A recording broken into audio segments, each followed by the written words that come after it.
বাজার থেকে ফেরার পথে মিষ্টি এনেছি, আর যেমনটা হয় সন্টু ধন্দুর বিশেষ কিছু জিনিস নিইনি। এই যে একটা ল্যাকমি কম্প্যাক্ট পাউডার, সাথে ডিও, নেল পলিশ, দুটো ব্যাক ক্লিপ, আর নিয়েছি দুটো ইয়াররিংস। কমেন্টে জানাবেন কেমন হয়েছে ইয়াররিংসগুলো।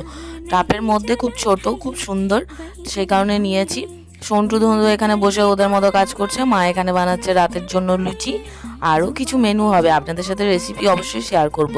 বাবাকে এখানে দায়িত্ব দেওয়া হয়েছে নারকোলটা ফাটিয়ে নারকোলটা কোড়ার।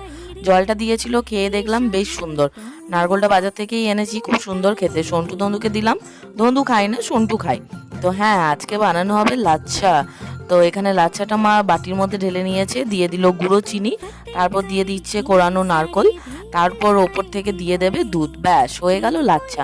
আজকের মেনুতে আছে দই পটল, সাথে মিষ্টি, সাথে ঝুরি আলু ভাজা আর লাচ্ছা সেমাই।